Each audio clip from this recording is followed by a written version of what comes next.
Kinetic theory of gases आज का अपना मेन टॉपिक है, kinetic theory of gases.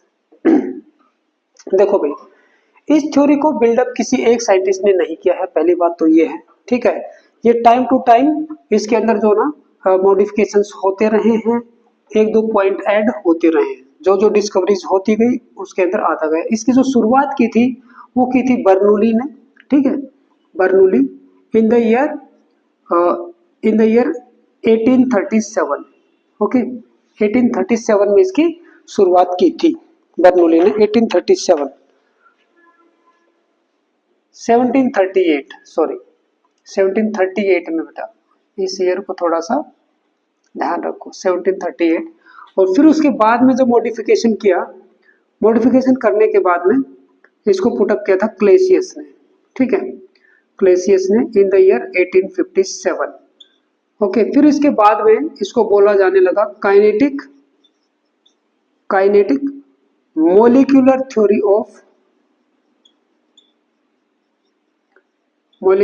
Of gases, ठीक है। वैसे तो इसके डिफरेंट नेम है, राइट, लेकिन अगर आप इसको काइनेटिक थ्योरी ऑफ गैसेस के नाम से बोलोगे तो दैट इज सफिशिएंट। अब इसके अंदर जो इन साइंटिस्ट ने अजम्पशन किए या जो इसके मेन पोस्टुलेट हैं या मेन पॉइंट्स, आप कुछ भी बोल सकते हो, उसका जो पहला मेन पॉइंट है वो ये है। देखो भाई, पहले ये डिसाइड करते हैं कि जो गैसेस मॉलिक्यूल है ना उनकी क्या नेचर है, right. So every gas is made of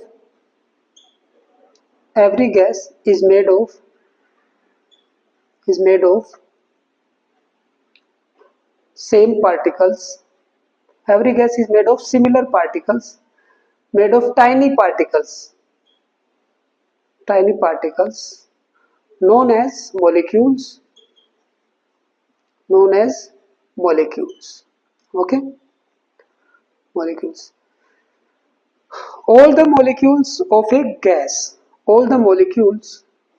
किसी भी एक गैस के अगर मैं मॉलिक्यूल्स देखता हूं तो all the molecules of a gas will have same size, shape, okay, and mass. उनकी प्रॉपर्टी सेम होगी। और अगर डिफरेंट गैस के मॉलिक्यूल को अगर हम देखें तो उनके डिफरेंट साइज, शेप वो सब होंगे, राइट। दूसरा, ये जो मॉलिक्यूल है ना, इनका साइज बहुत ही छोटा है। तो अगर एक कंटेनर में मान लो ये इतना बड़ा कंटेनर है, ओके, और ये इतनी गैस यहाँ पे पूरे कंटेनर में, मान लो इस कंटेनर की वॉल्यूम V लीटर है या कुछ भी है ना, एनीथिंग, तो इन मॉलिक्यूल का साइज इतना, अगर मैं इनको सबको एक जगह पे इकट्ठा करूं तो हो सकता है ये बहुत ही थोड़े से स्पेस में आ जाएंगे, इतनी सी वॉल्यूम में आ जाएंगे, okay. So their own volume is negligible compare to the total volume of the container. यहां से हम इस पॉइंट को निकालेंगे। क्या लिखेंगे हम? यहां पे आप लिखोगे the molecule are so small, number 2, the molecules are so small that their own volume is negligible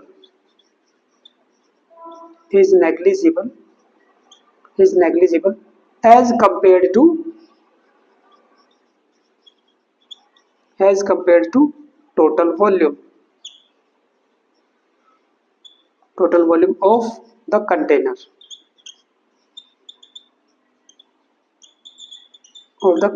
ठीक है। ये इसका सेकंड पॉइंट हो गया, जो हमने उसके साइज के बारे में बताया। नोट डाउन करते रहो, ठीक है, साथ में नोट डाउन करते रहो। फिर इसके बाद में हम इससे रिलेटेड जो भी इंपॉर्टेंट इक्वेशन है बोलेंगे। 2 पॉइंट हो गए। दूसरा, ये 2 हो गए। थर्ड वन क्या है कि ये जो मॉलिक्यूल है ना कंटेनर के अंदर, ये बेटा एक दूसरे से इतने ज्यादा दूरी पे है ना, as compare to their own size. अगर मैं साइज के कंपैरिजन में बात करूं तो उनके साइज से बहुत ही ज्यादा डिस्टेंस में, जैसे मान लो खुद का साइज, अगर मैं डायमीटर की बात करूं तो मान लो A पिकोमीटर है, ये A पिकोमीटर मॉलिक्यूल का डायमीटर है, और डिस्टेंस बिटवीन, ये तो हो गया डायमीटर, और डिस्टेंस बिटवीन द मॉलिक्यूल अगर मैं देखूं तो मान लो बी पिकोमीटर है, तो ये जो बी है ना, this is greater greater greater greater than A, right. Distance between the particle is very large. तो यहाँ पे थर्ड पॉइंट में लिखूंगा द सेपरेशन या distance, the separation between the molecules, between the molecules molecule is so large that is so large that their actual size is negligible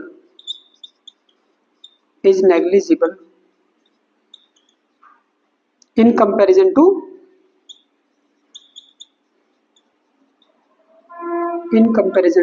distance between them. Okay, distance between them, distance भी बहुत ज्यादा है ना। Distance अगर ज्यादा है तो भाई फोर्स ऑफ अट्रैक्शन जो भी है उनके बीच में, है ना, वो क्या होगी, नेग्लिजिबल होगी, ठीक है ना। और बस यही गलती उन्होंने करते जा रहे हैं, छोटी छोटी गलतियां कर रहे हैं, लेकिन उस टाइम तो भाई ये बहुत बड़ी चीजें थी, है ना, लेकिन बाद में पता चला कि उन्होंने थोड़ी सी गलतियां कर दी है।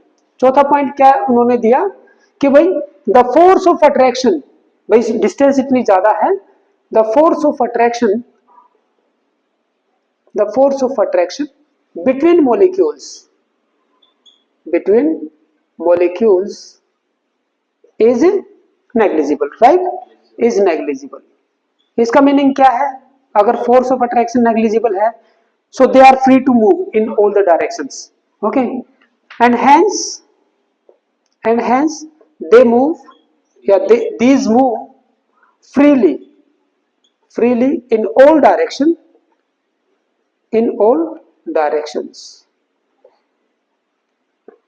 okay, सभी डायरेक्शन में वो in all direction and continuously, घूमते रहेंगे लगातार। ऐसा नहीं है कि जो ना सारे सेटल डाउन हो जाए, जो फोर्स ऑफ ग्रेविटी है उसके ऊपर कोई फर्क नहीं पड़ेगा। फिफ्थ पॉइंट यही है, देयर इज नो इफेक्ट, क्योंकि उनकी काइनेटिक एनर्जी कभी जीरो नहीं होती सभी मॉलिक्यूल की। There is no effect of force of gravitation,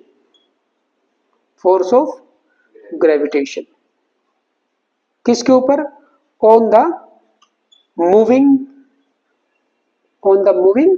molecules, okay, and hence they never settle down, and hence these never settle down, okay, कभी भी bottom में सेटल डाउन नहीं होंगे, never settle down in the bottom या at the bottom, कुछ भी लिख सकते हो आप, at the bottom। चलो जेंटलमैन 5 पॉइंट हो गए, 6th पॉइंट की तरफ बढ़ते हैं। ये नोट डाउन हो गया, ओके।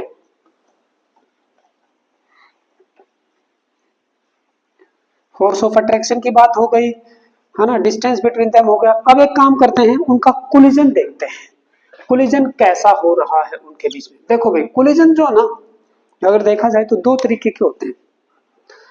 अगर कोलिजन ऐसे हो कि ड्यूरिंग द कोलिजन कुछ एनर्जी का लॉस हो जाए तो वो होगा इन इलास्टिक कोलिजन, और अगर कोई लॉस नहीं होता है तो वो होगा elastic collision. So they are perfectly elastic collision. क्या बोलेंगे, the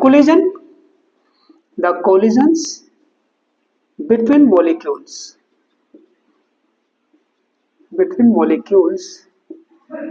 are perfectly elastic collision, okay, are perfectly elastic,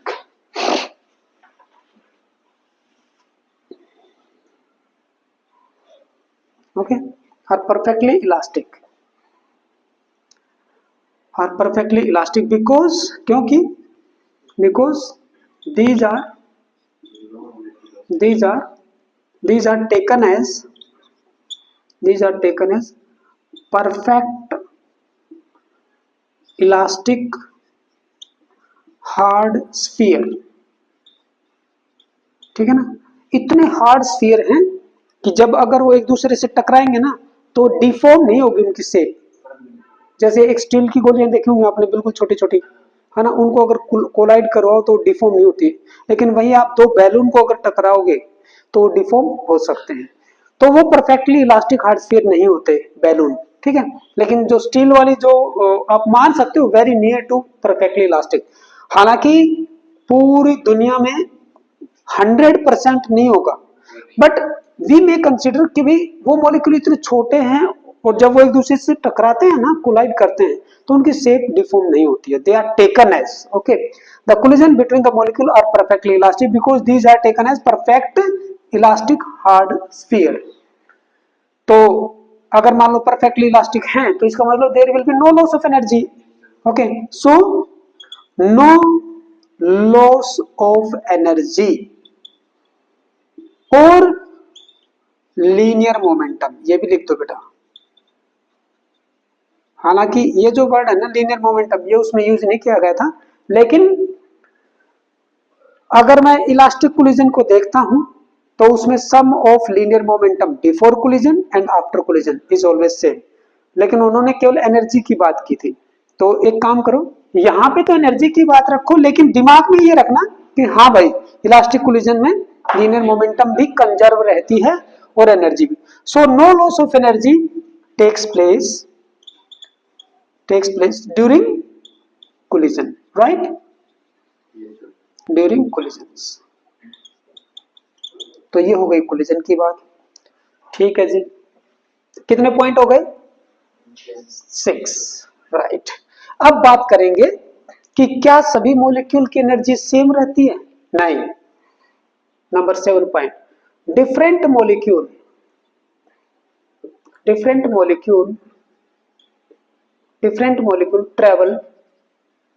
travel with different velocities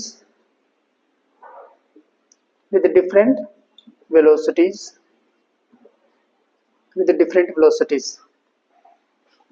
the average, अगर वेलोसिटी डिफरेंट है तो उनकी काइनेटिक एनर्जी भी डिफरेंट होगी हर मॉलिक्यूल की, लेकिन एवरेज काइनेटिक एनर्जी है ना, द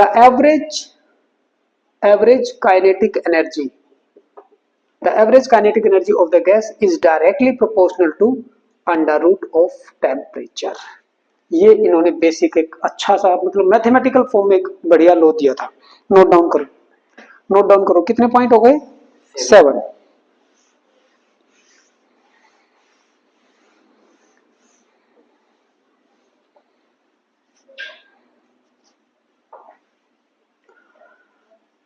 कितने हो गए? 7। एक लास्ट पॉइंट और है बस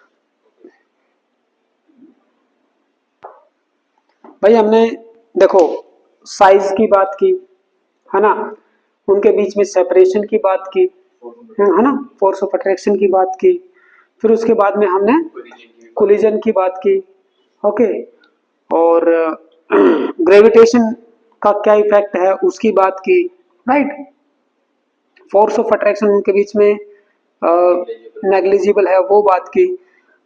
फिर जब हम गैसेस को पढ़ते हैं तो गैसेस का एक बहुत ही अच्छा फीचर होता है प्रेशर ऑफ द गैस, है ना, तो वो कैसे क्रिएट होता है वो उन्होंने 8वें पॉइंट में बताया। Pressure of a gas, pressure of a gas is due to bombardment of, जो कोलिजन होते हैं है ना, जो वेसल होता है उसकी दीवारों पे मॉलिक्यूल ऐसे टकराएंगे बाहर की तरफ, बम्बार्डमेंट जब होगा due to bombardment of striking molecules, है ना, striking molecules of the gas.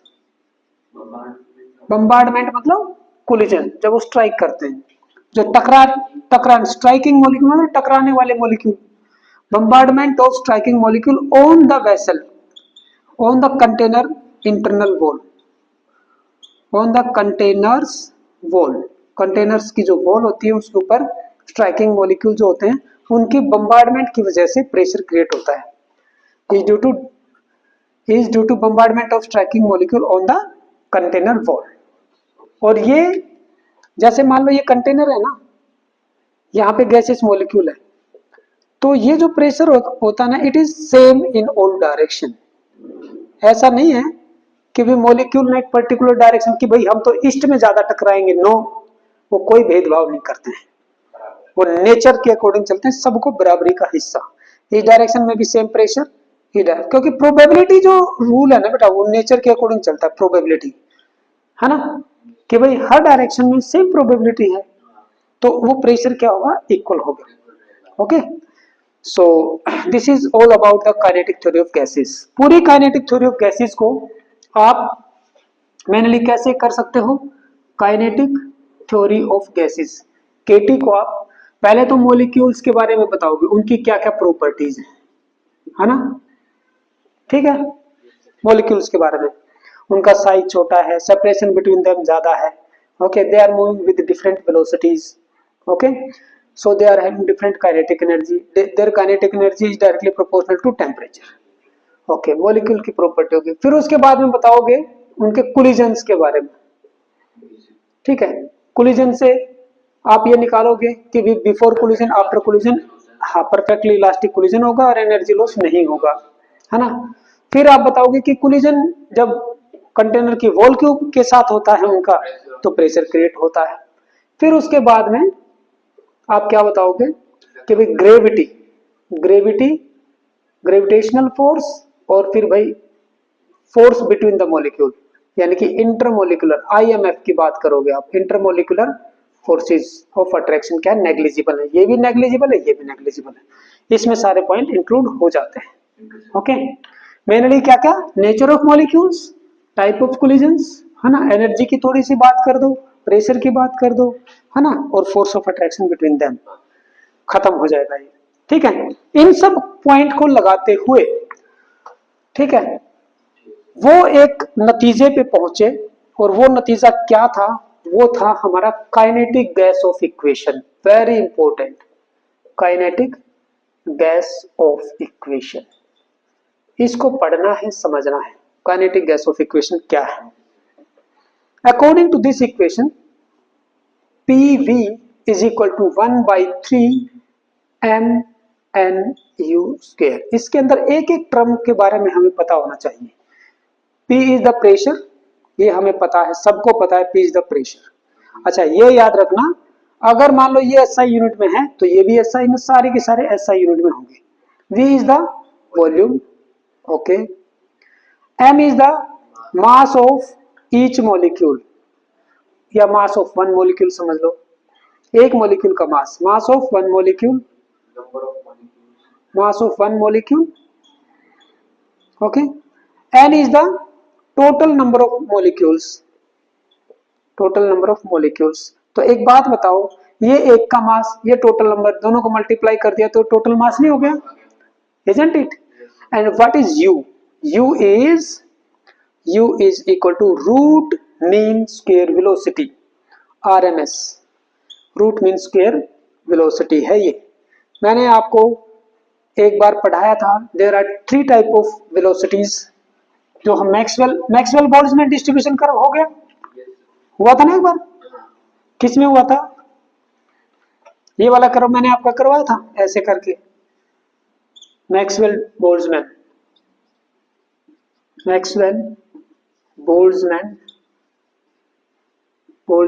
Distribution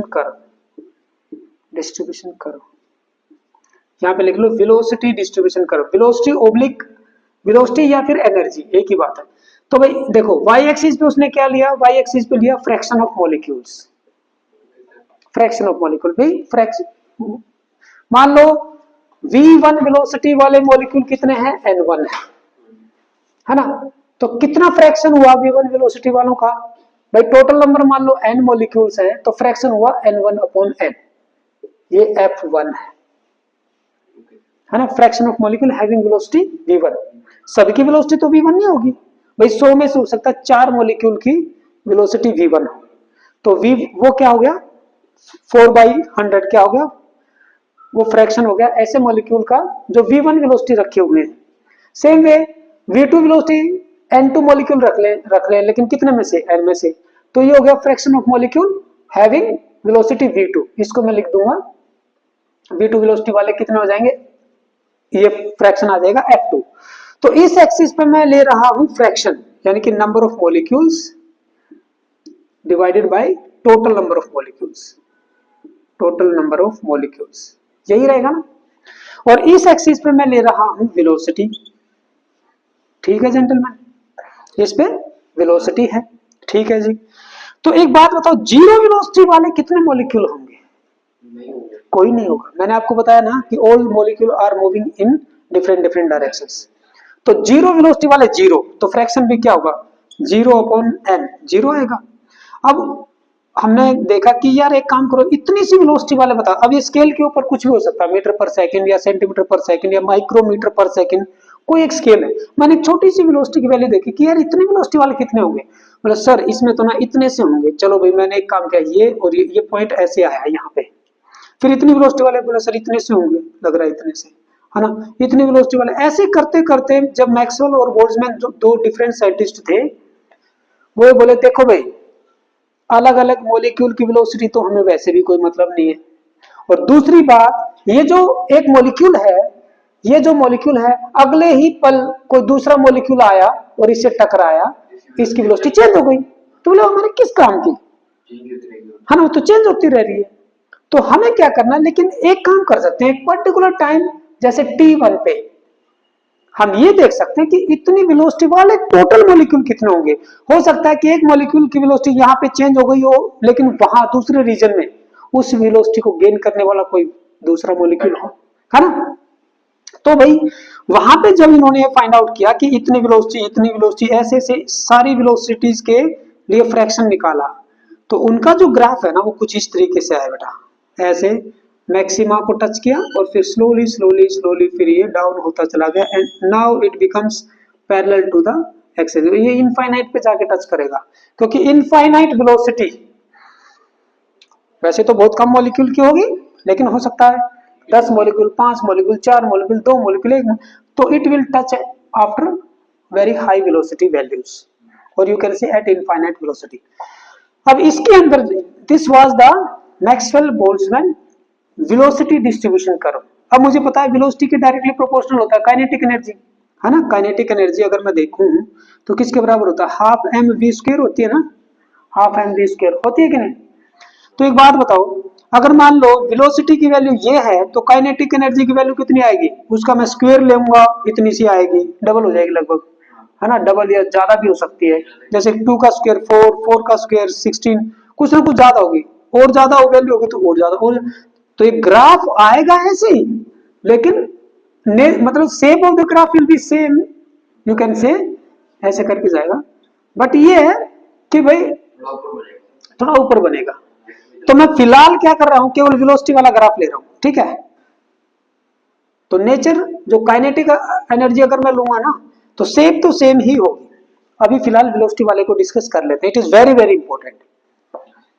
तो भाई इसके अंदर देखा कि ये जो फ्रैक्शन है, मतलब ये जो वेलोसिटी है यहाँ पे इस पॉइंट पे टच करने वाली वेलोसिटी, ये वेलोसिटी बोला यार इसको तो जो है ना मैक्सिमम मॉलिक्यूल इसी वेलोसिटी से घूम रहे हैं। देखो मैक्सिमम फ्रैक्शन किन वेलोसिटी का है, इस वेलोसिटी का। तो ये जो वेलोसिटी है, ये तो ये ऐसे लग रहा है जैसे मनपसंद वेलोसिटी है मॉलिक्यूल की, है ना। मैक्सिमम मॉलिक्यूल इसी वेलोसिटी से घूम रहे हैं, मैक्सिमम फ्रैक्शन। तो इस स्पीड को बोला गया VMP, most probable velocity, VMP, MP मतलब मोस्ट प्रोबेबल, ठीक है। आप क्या बोलोगे इसको, most probable velocity, most probable velocity, जिसकी संभावना सबसे ज्यादा है, सबसे ज्यादा वेलोसिटी मैक्सिमम मॉलिक्यूल की यही है, ओके। तो भाई इसको ये बोल दिया। फिर इसके बाद में क्या हुआ, बोला भाई हम तो जो ना एवरेज वेलोसिटी देखते हैं, तो एवरेज वेलोसिटी की वैल्यू से थोड़ी सी ज्यादा आती है बेटा, समथिंग हियर, ओके। इसके बाद में यहाँ पे एवरेज वेलोसिटी आती है। अब अगर आपसे कोई पूछे कि भाई ये बताओ एवरेज वेलोसिटी ज्यादा मॉलिक्यूल की होगी या फिर VMP, VMP जो ना ज्यादा मॉलिक्यूल की होगी, लेकिन एवरेज वेलोसिटी की वैल्यू VMP से ज्यादा है, लेकिन फ्रैक्शन कम हो जाएगा, कम मॉलिक्यूल उस वेलोसिटी से घूमेंगे, है ना। और फिर उसके ये मैं यहाँ पे लिख देता हूं VAV, समझ गए, average velocity of the molecule. फिर इसके बाद में थर्ड वेलोसिटी को लिया गया जो कि काइनेटिक थ्योरी ऑफ गैसेस में आती है, that is root mean square velocity. वो आती है यहाँ पर VRMS, और उसकी वैल्यू और भी कम मॉलिक्यूल रख रहे हैं, ये वाले VRMS। ठीक है, यहाँ पर ये जो है root mean square velocity, actual में ये क्या है, मान लो V1 एक मॉलिक्यूल की है, ठीक है, तो उसका स्क्वायर लो, ठीक है। V2 दूसरे मॉलिक्यूल की है, उसका स्क्वायर। मैं क्या करूंगा, सबके स्क्वायर की वेलोसिटी का स्क्वायर लूंगा, स्क्वायर ऑफ उसका मैं क्या करूंगा, मीन निकालूंगा। तो मैं n मॉलिक्यूल से डिवाइड कर दूं, if n is the total number of molecule, या कैपिटल N ले लो, मैं कैपिटल N लेता आ रहा हूं, ठीक है, उससे डिवाइड कर दूंगा तो एक क्या आ जाएगा, mean of square of the velocity. और अगर मैं उसका अंडर रूट ले लूं तो ये हो जाता है मेरा VRMS। अब देखो इसको रीड आउट करके देखो, root of mean of squares of the velocity, ये है VRMS। ठीक है ना, VRMS समझ में है, जो यहाँ पे U लिया गया है, it is root of mean of squares, है ना, स्क्वायर का मीन लिया, मतलब टोटल नंबर ऑफ मॉलिक्यूल्स, फिर उसका रूट लिया, तो ये आपकी VRMS की वैल्यू V एवरेज से भी थोड़ी सी ज्यादा होती है, और वो इतने मॉलिक्यूल के द्वारा लगभग ली जाती है, राइट।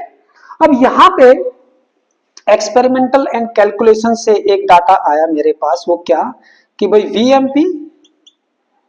VMP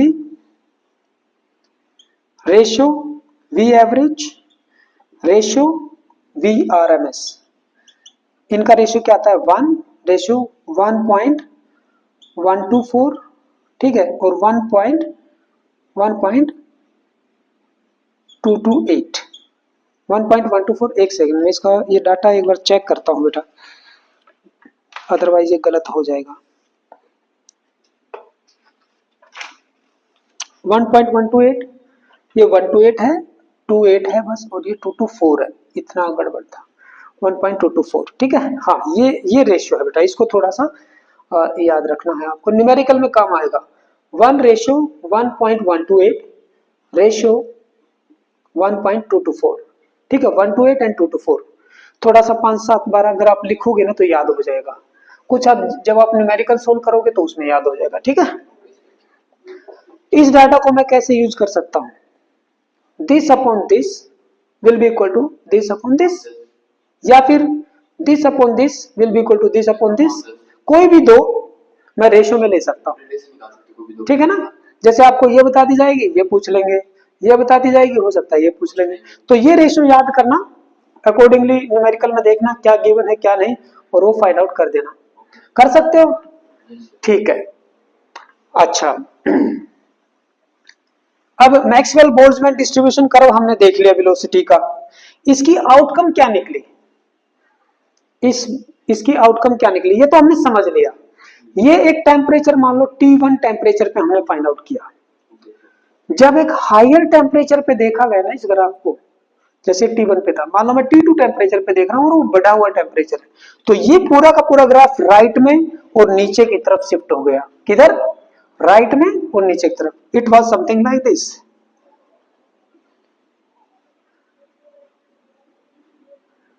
और अब ये इससे नीचे नहीं जाएगा, ये ऊपर ही रहा, लगभग डबल, जहां जितना नीचे है उसका लगभग डबल, ऐसे करके वेरी नियर टू डबल ऐसे। तो अब देखो, this is at temperature T2 and T2 is greater than T1, इतनी बात समझ में आई। अब मुझे बताइए, ये जो मैक्सिमा इस ग्राफ के अंदर है यही पे है ना, ये जो पीक चोटी जो बनी इसके अंदर यही है, ये जो वेलोसिटी होगी ये वाली नए टेम्परेचर पे, ये हमारी VMP होगी। VMP जो T2 टेम्परेचर पे है उसकी वैल्यू देखो बढ़ चुकी है ना, लेकिन फ्रैक्शन कम हो गया, पहले इतना फ्रैक्शन था, अब उस VMP को रखने वाले तो केवल इतने ही है, अंडरस्टूड। एक तो ये पॉइंट याद रखना है आपको। दूसरा, क्या आपको पता है एक्टिवेशन एनर्जी क्या होती है, कहीं हमने जिक्र किया हो एक्टिवेशन एनर्जी का, किया है कहीं, नहीं किया ना, चलो कोई बात नहीं। एक छोटी सी चीज समझ लो एक्टिवेशन एनर्जी के बारे में। मान लो इस साइड में मैं एनर्जी को शो कर रहा हूं, ठीक है, और इस साइड में है टाइम, मान लो भाई टाइम के साथ साथ, या रिएक्शन के coordinates, reaction coordinates. Reaction coordinate मतलब या तो मैं रिएक्टेंट की कंसंट्रेशन देख रहा हूं, या मैं प्रोडक्ट की कंसंट्रेशन देख रहा हूं, या मैं उनकी रेट निकाल रहा हूं टाइम के साथ, या फिर मैं जस्ट टाइम के साथ देख रहा हूं चेंजेस क्या हो रहे हैं। चेंजेस ये हो रहे हैं भाई, यहाँ पे रिएक्टेंट थे, यहाँ पे रिएक्टेंट होने का मतलब ये है कि रिएक्टेंट की एनर्जी इतनी है, ठीक है, जीरो टाइम पे, this is energy of reactant. अब ये जो रिएक्टेंट है ना, पहले एक ट्रांजिशन स्टेट में जाते हैं, यहां पर इसमें बदलेंगे पहले। ये जो है एक नई स्पीसी है, इसको हम बोलते हैं एक्टिवेटेड कॉम्प्लेक्स या ट्रांजिशन स्टेट। क्या बोलेंगे इसको? Activated complex. भाई इसने, इसकी खुद की एनर्जी इतनी थी, इतनी एनर्जी और चाहिए इसको, तो ये जो जितनी एनर्जी चाहिए ना इसको, जो इसको नीड है यहां तक जाने के लिए, this is known as activation energy, and this total is threshold energy, है ना। ये जो यहां तक जो है, this is ETH, threshold energy. तो थ्रेशोल्ड तक पहुंचने के लिए उसको EA चाहिए, एक्टिवेशन एनर्जी। वो एक्टिवेशन एनर्जी मिली तो एक्टिवेटेड कॉम्प्लेक्स बन गया। रिएक्टेंट और एक्टिवेटेड कॉम्प्लेक्स के बीच में इक्विलिब्रियम रहता है। जैसे ही एक्टिवेटेड कॉम्प्लेक्स बनता, ये स्लो होता है, दिस इज स्लो पार्ट, और ये इमीडिएट किस में कन्वर्ट हो जाता है? वेरी फास्ट प्रोडक्ट में। ये इक्विलिब्रियम में नहीं होता, okay, according to modern theory. ये फिर किस में कन्वर्ट हो जाएगा? ये फिर आ जाएगा आपका प्रोडक्ट में। अब देखो प्रोडक्ट की एनर्जी EP इतनी है, ये प्रोडक्ट में कन्वर्ट हो गया, फॉर एग्जांपल इतनी है, रिएक्टेंट की इतनी, तो बताइए प्रोडक्ट की एनर्जी कम रह गई, तो बाकी एनर्जी रिएक्शन में से लॉस हो गई, रिलीज हो गई। तो किस टाइप की रिएक्शन हो गई? एक्सोथर्मिक या एंडोथर्मिक? रिलीज हुई है। तो रिलीज किस में होती है?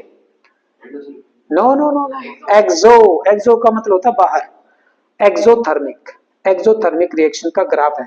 और अगर ये ऐसे जाके और ये मान लो ऐसे रुक जाता, ऐसे यहाँ पे आ जाता, तो देखो, तो वो एंडोथर्मिक। ये है एक्सो का एग्जांपल, और ये किसका होता है? एंडो। अंडरस्टूड?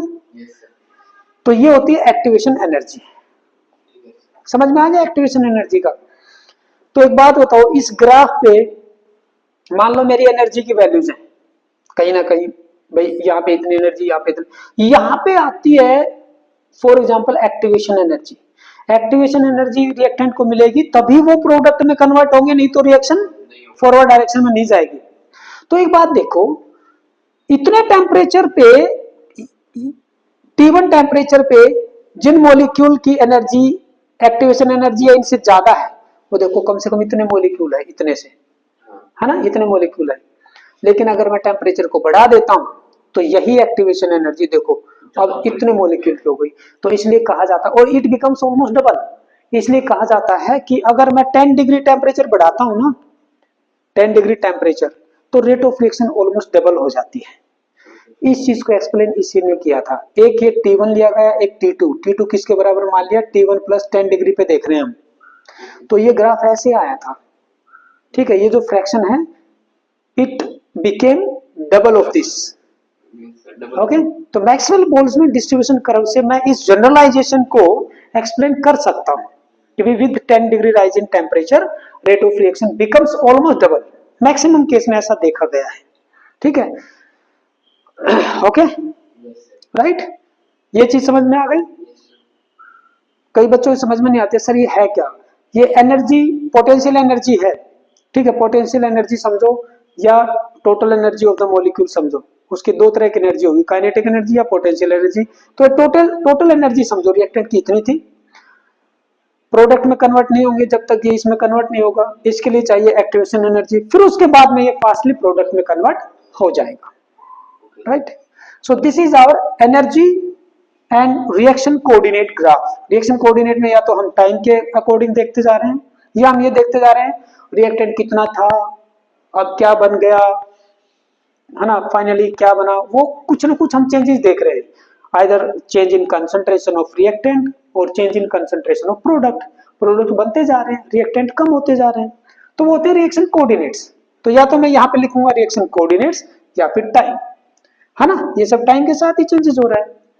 समझ में आ गया?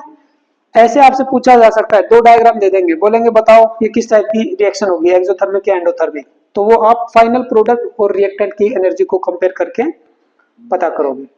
ठीक है, सो this is all about kinetic theory of gases. यहाँ पे ये जो रूट मीन स्क्वायर वेलोसिटी हमने यूज की थी उसका मीनिंग पता लग गया। रूट मीन स्क्वायर वेलोसिटी का ये मीनिंग होता है। और अगर मान लो आपको रूट मीन स्क्वायर वेलोसिटी निकालनी है एवरेज से या वीएमपी से, तो आप ये रिलेशन यूज करके फाइंड आउट कर सकते हो और यहाँ पे पुट अप कर लोगे। Okay, this equation is very important equation, kinetic gas of equation, PV is equal to 1/3 mn u square. ठीक है, यहां तक नोट डाउन करो बेटा, note it down, all are very important.